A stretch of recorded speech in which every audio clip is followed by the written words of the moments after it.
السلام علیکم ورحمت الله وبرکاته. زما د لرو برګرانو پښتنو ورونو بچو خویندلونو، زه محمد یوسف بنری ستاسو په خدمت کې حاضر یم.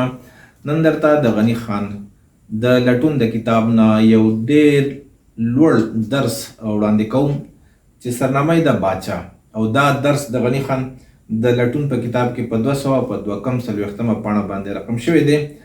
درس ورته ولې ویم ځکه چې یو کال پوره شو او الحمدلله په دې پوره کال کې ما تاسو ته د غنی خان په سوونو نظمونو باندې خبرې وکړلې چې خواږی راته الله سبحانه وتعالی ستاسو د مینې په شکل کې ډېر راڅرګند کړي دي. پس د دې نه زه نه غواړم چې د غنی خان کلام ته دې زه نظم وویم، ولې چې غنی خان په خپل کلام کې انسان ته د انسانیت درس ورکړی دی. غنی خان غواړي چې هر انسان د انسان جوړ شي او د انسان په شکل کې ژوند تیر کړي.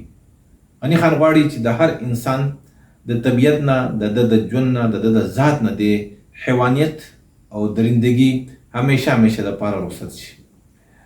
که تاسو وګورئ نو د غنی خان خپل ذات او د هغه خپل ژوند او خپل طبیعت د حیوانیت او د درندګۍ د پلیتۍ او د فساد نه او د شر نه داسې پاکو لکه څرنګه چې هګۍ د ویښتو نه پاکوي. نو ځکه پس د دې نه به موږ د غنی خان نظمونو ته درسونه وایو. په دې کې زموږ دپاره هغه درس دی، هغه سبق دی. که چېرې موږ پرې ځان پوه کړو نو هغه وخت لرې نه دی چې زموږ تذکرې به په اسمانونو کې فرشتې په خپلو پاکو مجلسونو کې شروع کړي. راځئ چې وړاندې دا درس واورو، بیا پرې د عمل کولو کوشش وکړو. زما عزتمندو، غنی خان وایي بادشاهي د جهان څه کې ځان له ولې زیاتی غم د انصاف تلل مشکل دي، څه به ډېر کې څه به کم. خپل غمونه دي رالږ دي، د دنیا غمونه غواړي، داسې تخت به وایې څه کې چې په شپه ورځې جاړي. د ټټوانو په ګله کې غټ ټټو مخکې روان وي، لوی بادشاه د ځناورو د همو لوی حیوان وي. دا دنیا د سپي لکۍ ده، نه نیغېږي نه سمیږي، په وجود توره پیشو ده چې وینځي لا تورېږي. بادشاهي هله جوړېږي چې نیم لږي شي نیم مړه کي، چې یو تن د بل په غوښو د خپل کور کوترې ماړه کي. د دې ژوند د څه مقصد دی چې یا مرې او یا به بل وژنې، دا میوه ګلاب دې څه کې باغ ساتې او بلبل وژنې. ربه ماله خو دې راکړه بادشاهي د کل جهان، زه به یې وغورځوم له کوره لکه سوټې په ډیران. دا یو 2 ګړۍ ژوندون زه په جګړو نشم تېرولی، د دې ظلم په کټوۍ دی ربه بل کې د برغولې. ماله راکه څو ګلونه، یو نیازبین شانې جانان، یو وړوکی شانې باغ او په خوا یې سیند روان، چې زه ناست یم په غاړه په یخ سوري د خرولې. په مزه لیکمه د مزې غزلې، کله سوال منت جانان ته، کله بد او رد مولا ته، د ساغر ساقي صفت کړم د ټیپور ډک لالا ته. کله تا نه ربه د وړو بشان ګیلې، کله تود ژوندی امید، کله سوی اسویلې، کله ټنګ کله ټکور، کله جام کله دلبر. یو جهان کې د رنګ ډوب د جهانه بې خبر. بیا وایي چې بادشاهي هغوی له ورکه چې زغملی یې شي زور، چې په لاس لکه قصاب وي، په خصلت لکه منګور، چې خپل ځان ته شي کولی قرباني د رور د وینې، هم هضمولی هم خوړی شي د غریب د غوښو پینې. تا جوړلی هغه سر شي چې وجل لکه وباکه، لکه پړانګ دړل څیرل که یرول لکه بلا کړه. تخت هم نه پایي بې زوره، بې د تورې د جلاده. بادشاهان چې څومره ډېر وي دومره وي دنیا برباده. لوی بادشاه وي لویه جوړه، دی په وینو زه وپایي، بادشاهي لکه د اور په تودو په څه وپایي. ربه فضل په موږ وکړه، موږ ساته د دې آفته، چېرته غټ خر ته په شا کړه. دا د سرو لالونو کته، سفارش ورته دا وکړه، صیب زمونږ له بابته، وایه پام کوه د دله خره، غني ونوې پلته. زما عزتمندو، غنی خان په دې درس کې ځان ته مخاطب دی.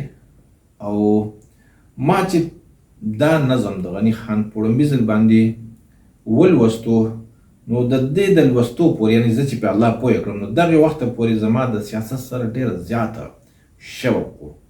د غنی خان 2 کلامونو زه د سیاست د فتنو نه بچ کړی یم.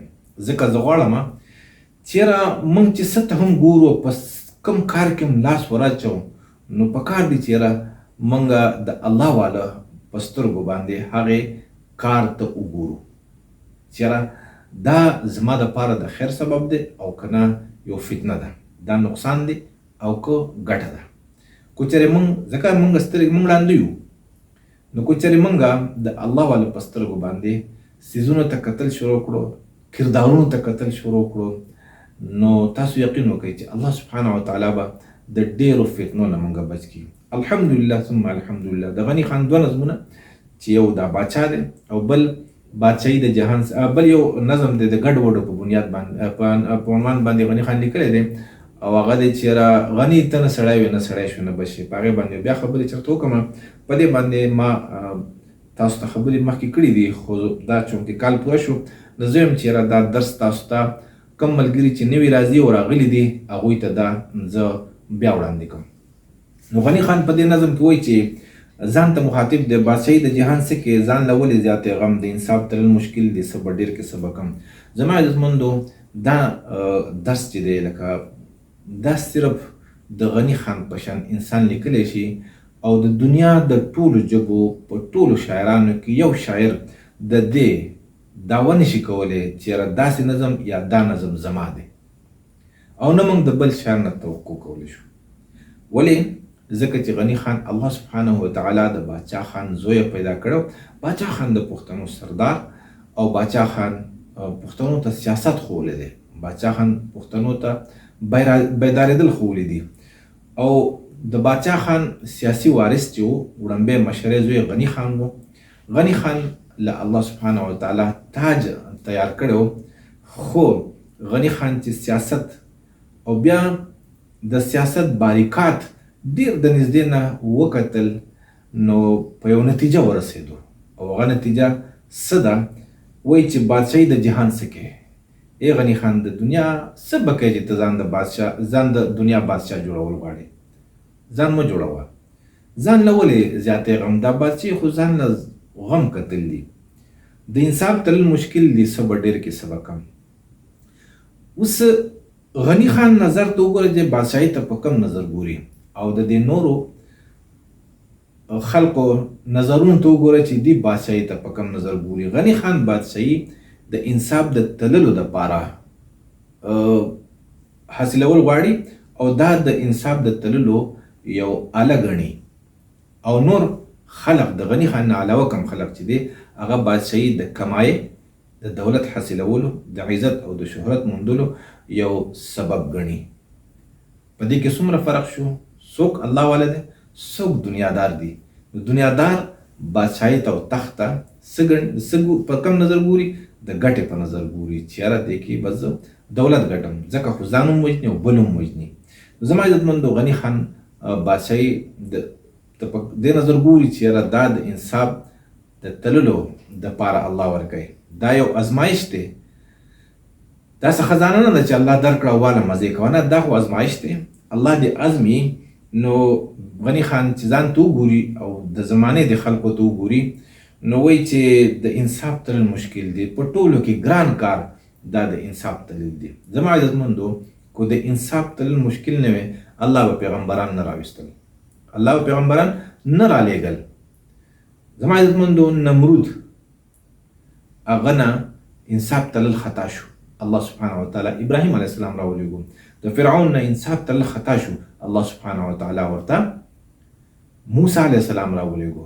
او زما عزتمندو چې کله د ټولې دنیا د ټولو بادشاهانو نه د انصاف تلل خطا شول، الله سبحانه وتعالی ورته حضرت محمد مصطفی صلی الله علیه وسلم راوستو او د انصاف د تللو چلې ورته وښو په عملي توګه باندې. د ټول نه ګران کار هغه د انصاف تلل دي. ځکه غني خان وایي چې د انصاف تلل مشکل دي، څه به ډېر کړو څه به کم، چاته به ډېر کړو چاته به کم کې.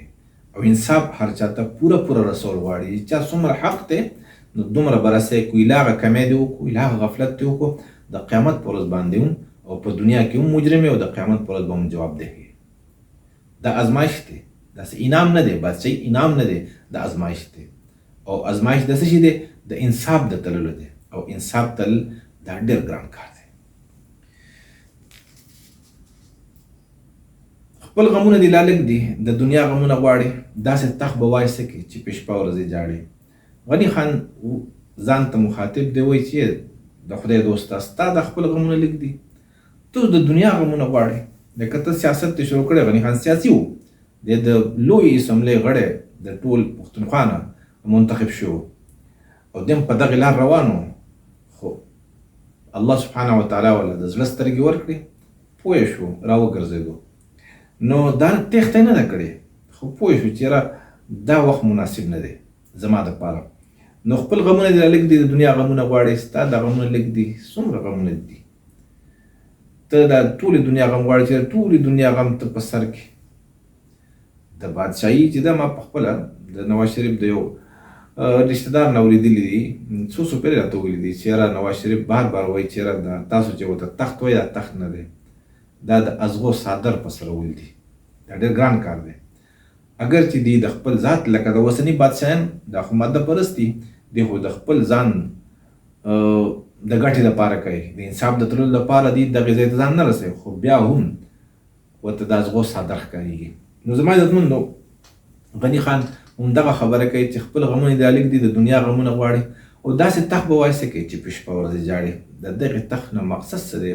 چې د دې په غم کې، د دې د موندلو په غم کې، د دې د حصول په غم کې او د دې د تللو په یره کې شپه ورځ ژاړي.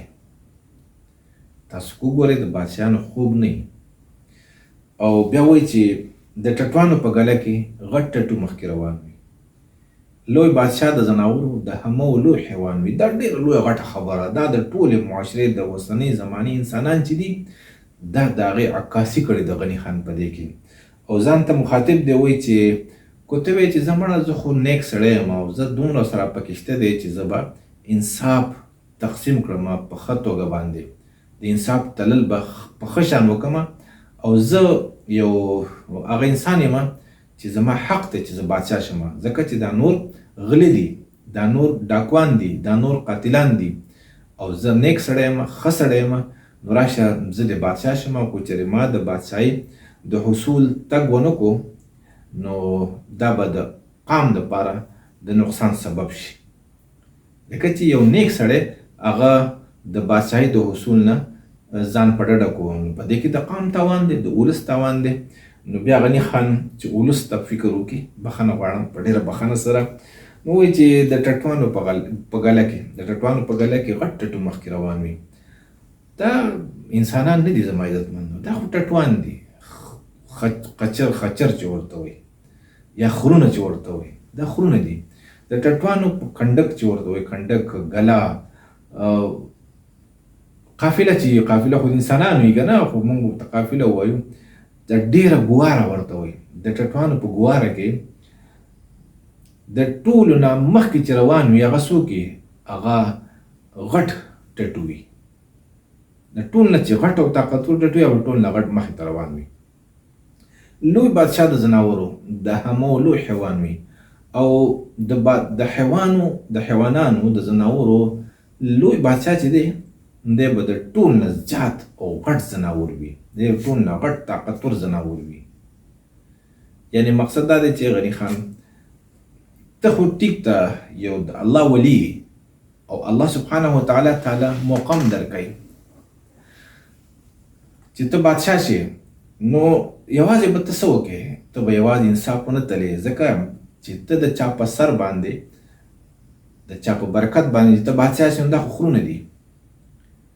نو چې ته د دې بادشاه شې نو ته به د دې نه غټ خر شې، دا خو څاروي دي. نو ته د دې بادشاه شې نو ته به د دې نه غټ څاروی شې. غني خان څاروی نه و، غني خان خر نه و، غني خان د الله ولی و. تاسو ګورئ نه نن هر سیاسي لیډر وایي چې دا غل دی، دا ډاکو دی، کویم نو زه یم، خو دی د ټول نه غټ څاروی، غټ ځناور دی، غټ غل دی. هغه کو مذهبي دی، هغه کو جمهوري دی، او هغه کو سیکولر دی. هغه د په هر نعره باندې د سیاست کوي، خو د ټول نه غټ ځناور دی وي. بخښنه غواړم زما عزتمندو، دا زما خبره نه ده، دا د غني خان خبره ده، زه یې صرف شرحه کوم. نو غني خان وایي چې د ټټوانو په ګله کې غټ ټټو مخکې روان وي، لوی بادشاه د ځناورو د همو لوی حیوان وي. دا انسانان کو وی، کو دا انسانان مې زما په شان نو ټیک شو، ما به یې بادشاهي کړې وه، ما به بادشاهي اغستې او بیا انسانانو کې انصاف تقسیمول، انصاف ویشل د آسان کار دی. او چې کله څاروي شي نو په څاروو کې انصاف خو نشي تللی، خو د زور خبره چا زور ډیري بس هغه به دومره مزي. نو غني خان وایي چې نه، زه د دې څاروو مشري نشم کولی، په دې ګواره کې انسان نشته دی، بس یو غني خان انسانو، نو دا نور حیوانان ځکه غني خان ځان په ډډه کو او وایي چې یاره دا دنیا د سپي لکۍ ده، نه نیغېږي او نه سمیږي.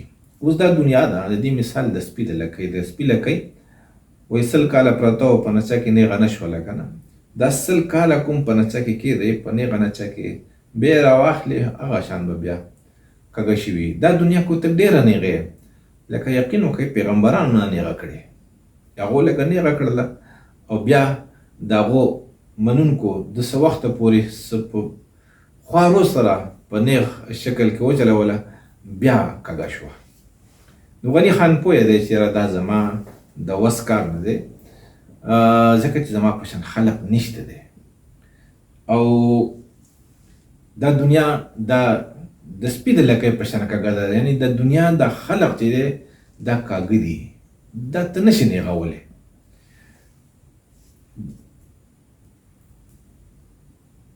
ښه جي، دا دنیا د سپي لکۍ ده، نه نیغېږي نه سمیږي، په وجود توره پیشو ده چې وینځي لا تورېږي. نو دا مثال د تورې پیشو دی چې څومره وینځي دومره به توره راخیږي، دومره به تور پړق کوي.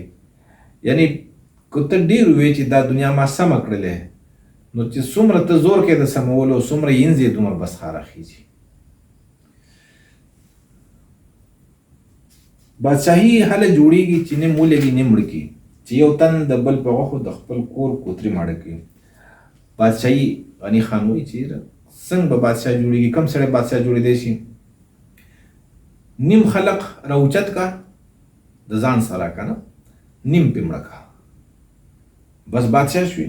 چې نیم ولګي نیم مړه کړي نو ستا بادشاهي قایم شوله. مثال په طور باندې زمونږ وطن چې دی که نه دا 100 کروړه دی، اوس 10 کروړه به ځان ملګري کړي، نه 10 کروړه به مړه کړي. څومره ظلم دی چې دا مړه کړي، نو هله به د بادشاهي قایم شي. او بل څه چل دی چې یو تن د بل په غوښو د خپل کور کوترې ماړه کړي. یو انسان دومره ظالم شي، دومره ظالم شي چې د خپل کور سپي چې دي هغه د بل انسان د وجود په غوښو باندې ماړه کړي. انسانان وژني او رالي خپلو سپو ته غورځوي. د دې ژوند د څه مقصد دی چې یا مرې یا به بل وژنې. دا میوه ګلاب د څه کې باغ ساتي او بلبل وژنې. غني خان د ژوند نه یو مقصد اخلي او هغه مقصد د امن او د عافیت ژوند تېرول دي.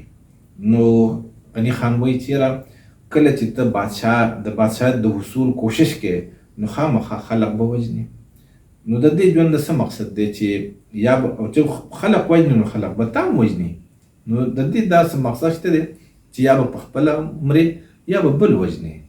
دنیا ته دې پر راغلی او دا میوه ګلاب د څه کې باغ ساتي او بلبل وژنې. دا میوه ګلاب دا د دې سره به څه کې چې باغ ساتي او بلبل پکې وژنې. انسانان د دې وطن او د دې سیمې د دې خاورې دا بلبلان دي چې دې مړه کې میوه به څه وخوري.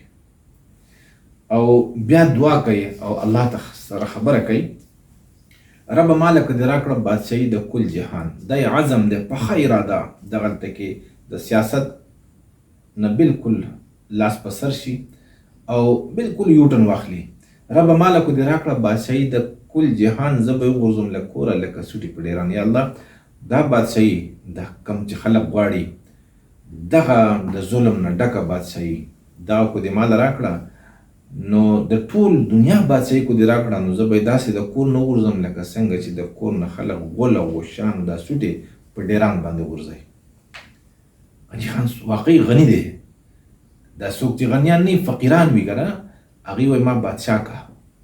او چې غني دی په رښتینې غني دی، الله غني پیدا کړی دی، نو هغه وایي چې الله ورته وایي بادشاهي والا. غني خان ورته وایي نه، زه خو به دا لکه د سوټو په شان په ډېرانو غورځوم. او څه ورته وایي ولې دا بادشاهي د سوټو په شان په ډیران غورځوي؟ ځکه چې دا یو دوه ګړی ژوندون زه په جګړو نشم تېرولی، د دې ظلم په کټوۍ دی رب بلکې د برغولی. دا دوه ګړی ژوندون دی، دا چې په جګړو کې تېر شي، لکه چنګیز خان نوم یادېږي او تاسو وګورئ که نه دا څومره بادشاهان چې دي د دې د نومونه یادېږي. نو چنګیز خان ټول عمر په جګړو کې تېر شوی دی.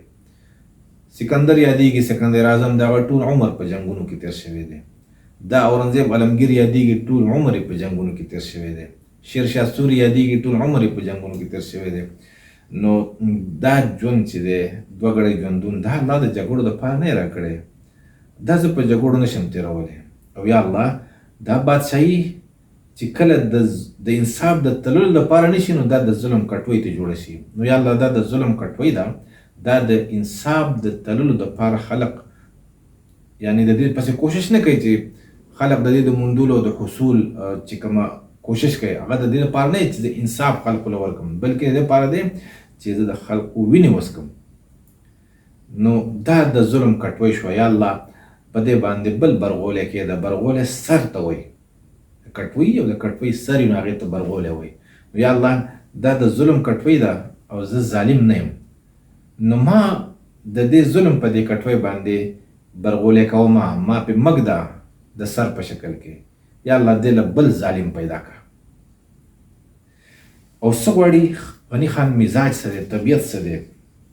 وایي چې ما له راکړه څو ګلونه او نیازبین شانې جانان، یو وړوکی شانې باغ او پخوا یې سیند روان. یا الله ما له یو څو ګلونه راکړه، یو نیازبین په شان جانان چې نیازبین غونته کې وړوکی باغ یې سیند پخوا کې رواني، چې زه ناست یم په غاړه په یخ سوري د خرولې د دې باغ په غاړه زه ناست یم د سیند په غاړه، او د یخ سوری د خرولې په مزه مزه لیکمه، د مزې مزې غزلې په مزه مزه د مزې مزې غزلې لیکم. کله سوال منت جانان ته، کله بد ورځ مولا ته، جانان خفه شي زه ورته کله کله سوال منت کوم چې رضا شه، رومانس دي که نه، او کله مولا ته بد ورځ ویم. د ساغر ساقي صفت کوم، د جام او د ساقي صفت کوم. جام به موږ څه ته وایو؟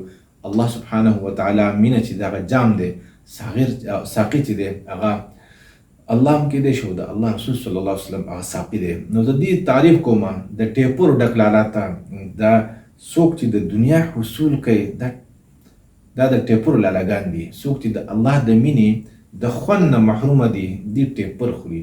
نو چې دې ته د الله او د الله د رسول صلی الله علیه وسلم د مینې هغه تعریف کوم، صفت یې ورته کومه. ها د ساغر ساقي صفت کوم د ټیپور ډک لالا ته. او کله کله ستا نه ربه د وړو په شان ګیلې، کله تود ژوندی امید او کله سوی سولی. یا الله کله کله ستا نه مرور شمه او ګیلې درنه کوم، کله کله ستا نه ربه د وړو په شان درنه ګیلې کوم چې تا دا ونه کو تا دا ونه کو. دا حق دی د یو عاشق او د یو معشوق په عاشق باندې حق دی چې دی د وړو په شان ګیله مونږ چې الله ته دغه ګیلې خوښې راځي.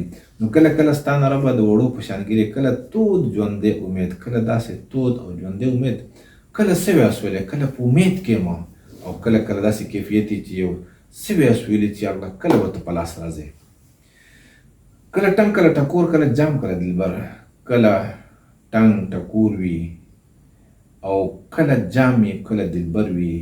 یعنی چې ستا وصال او ستا معیت ما ته حاصل وي، او یو جهان کې د رنګ ډوب، د رنګ په یو دنیا کې ډوب یم،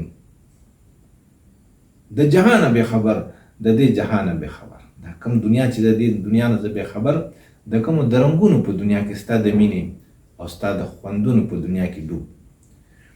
نو کله ټنګ کله ټکور، کله جام کله دلبر، یو جهان کې د رنګ ډوب، د جهانه بې خبر. کم رنګ غني خان غواړي؟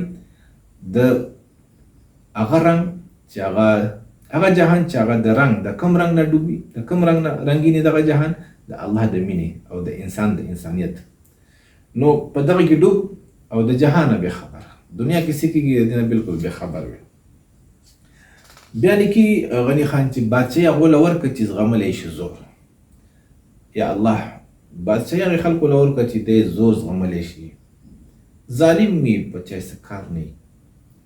بادشاهي یو زور لري، نو چې څوک یې زور زغملی شي زما د طاقت کار نه دی، زما د وس کار نه دی، زه دې زور نشم زغملی. بادشاهي هغه وله ورکړه چې زغملی شي زور، چې په لاس لکه قصاب وي، په خصلت لکه منګور ده، د لاس د قصاب په شانې. قصاب څه چل کوي؟ هغه حلالولو هم کوي، کیمه کوي، هډوکي او غوښې یو ځای کیمه کوي. په خصلت لکه منګور ده، د خصلت د خوی د مار په شانې ده، د دوست نه د مار دوست نشته دی، د بادشاه دوست به نه وي.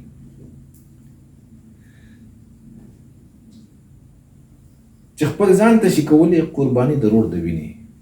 داسې ظالم وي، داسې حرامي چې د خپل ورور قرباني هم ځان ته کولی شي، چې خپل ځان ته شي کولی قرباني، چې خپل ورور هم حلالولی شي. دا څومره بادشاهان چې دي دي هم دغه کارونه کوي. اورنګزېب عالمګیر خپل پلار قید کړی و، خپل وروڼه یې حلال کړي وو. دغه شان بادشاه چې خپل ځان دغه خلکو له بادشاهي ورکړه چې خپل ځان ته شي کولی قرباني د ورور د وینې. هم ازمولی هم خوړی شي د غریب د غوښو پینې، ازمولی هم شي خوړلی هم شي د غریبانانو د غوښو هغه وینې او زوي چې دي. تاج وړلی هغه سر شي چې وجل لکه وباکه. کم سر تاج وړلی شي هغه ظالم چې هغه د وبا په شان، وبا هغه بیماري چې دا راشي الله دې ساتي، نو هغه یو قتل عام کوي د انسانانو. نو هغه تاج هغه سر تاج وړلی شي چې د انسانانو قتل عام لکه د وبا په شان کوي، لکه پړانګ داړل سیرل کا، د ازمري په شان، د شرمخ په شان داړل کوي او سیرل کوي، یرول لکه بلا کا، د بلا په شان یرول کوي. او تخت هم نه پایي بې زوره بې د تورې د جلاده، ځکه تخت چې دی د زور نه بغیر او د جلاد د تورې نه بغیر پایي نه. بادشاهان چې څومره ډېر وي دومره وي دنیا برباده، بادشاهان چې څومره ډېر وي دومره دنیا برباده وي. یو بادشاه ملک ښیي، چې ډېر بادشاهان شي ملک تباه برباد شي. نو بیا غني خان وایي چې لوی بادشاه وي لویه جوړه، دی په وینو زه وپایي. لوی بادشاه څه دا لویه جوره تاسو پېژنئ په اوبو کې چېږي که نه، د جورې کار څه دی؟ وینې څکل. نو لوی بادشاه دی د ده مثال د لوی جورې دی، دی د عوامو په وینو باندې پایي. لوی بادشاه وي لویه جوره، دی په وینو زه وپایي، دی وینې هم څکي او زوی هم څکي. دی د ده ژوند کو چېرې وینې او زوی دی څکل بس کړي دی به مړ شي. د بادشاه ژوند هغه د وینو د زو په بنیاد باندې. لوی بادشاه وي لویه جوړه، دی په وینو زه وپایي. بادشاهي لکه د اور په تودو پسه وپایي. بادشاهي مثال د اور دی. اور بل شي که نه، نو دا اور به تر هغې پورې بلیږي چې تر کومې پورې سوي ورته وایي که نه، ډکې پرې اچې سوي، نو بس چې څومره سوي ور وړې دومره به دا اور تازه کېږي. نو دا اور چې دی د بادشاهي چې دا مثال د اور دی. دا چې انسانان وژني او د دې سوي چې دي د دې ډکې او دې خشاک هغه انسانان دي. نو دا چې انسانان څومره وژني او څومره ظلم کوي نو دومره دا اور تازه کېږي. بس بادشاهي به دې قایم وي. غني خان بادشاهي ځکه نه غوښتله ځکه چې غني خان فطرت دا د درندګۍ فطرت دی. دا درندګان کولی شي، دا حیوانان کولی شي، انسان نشي کولی. نو په دې ټوله معاشره کې یو غني خان دی چې هغه ذات او د هغه عمل په عملي توګه باندې دا د حیوانیت او د درندګۍ نه پاک دی. بیا وایي چې دعا کوي رب ته، ربه فضل په موږ وکړه، موږ ساته د دې افته، دا بادشاهي نه ده یا الله، دا خو افت دی، یا الله ته به ما باندې فضل وکړه، ما د دې نه وساته، بچ مې کړې. چېرته غټ خر ته په شا کړه، دا د سرو لارونو کته یو غټ خر به وګورې او دا د سرو لارونو کته په خر باندې ږدي خلک که نه، ځکه چې په خر باندې څوک بار ږدي، نو چې د ده ملا زخمي نه شي، د زخمي کېدو نه د بچ کولو دپاره د باندې یو اسباب ورته وایي، تولۍ غونته کې بوجه یي هغه پې کېږدي، هغې ته کته وایي. نو یا الله دا د سرو لارونو کته ده، خو دا بل خر ته په شا کړه، زه خر نه یم. چېرته غټ خر ته په شا کړه، دا د سرو لارونو کته. سفارش ورته دا وکړه صاحب زمونږ د بابا ته، یا الله دې بادشاهي ته ووایه زما د طرف نه سفارش ورته وکړه چې پام کوه د دله خره غني ونه وي پلته، چې د دله خره غني ګورې پلته ونه وي. زما عزتمندو دا نظم چې ما ولوستو، زه خو بادشاه نشم جوړېدی، خو د بل د بادشاهۍ د جوړولو کې یو کارکون جوړېدی شم، نو دا څه چې جوړېږي دا ټول دغه لوښي ته جوړېږي، ټول دغه درندګانې حیوانانې څاروي وي. الحمدلله الله سبحانه وتعالی د هغې وخت نه تر اوسه پورې زه د دې فتنو نه بچ کړی یم. تاسو ته مې ځکه دا درس وړاندې کړو چې تاسو پې عمل وکړئ.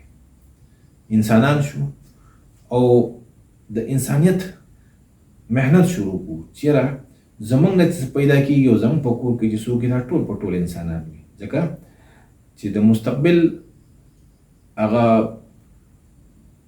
اختیارمند چې دی هغه هم دا خلق دی. نو چې مونږ تر اوس د اوس نه مونږ داسې محنت شروع کړو چې زمونږ د کوره او زمونږ د وجود نه چې څوک موځي نو هغه د انسان وي، هغه کو د ژوند د هرې شعبې سره تعلق لري، بس دی د انسان وي. زما عزتمندو ضروري نه چې مونږ هر سړی بادشاه نشي جوړېدی، هر سړی د کور بادشاه دی او په کور کې به هم انصاف کوي. تاسو به لیدلي زموږ په دې کورونو کې د کور مشر دپاره ځان له پخلی کېږي او د دپاره ځان له یو بالښت یې، د دپاره ځان له یو بستره یې، د ځان له یو کرسۍ یې. نو دا نه ده پکار. پکار ده چې موږ په کور کې د خپل بچو خپلو ښځو سره انصاف کولی.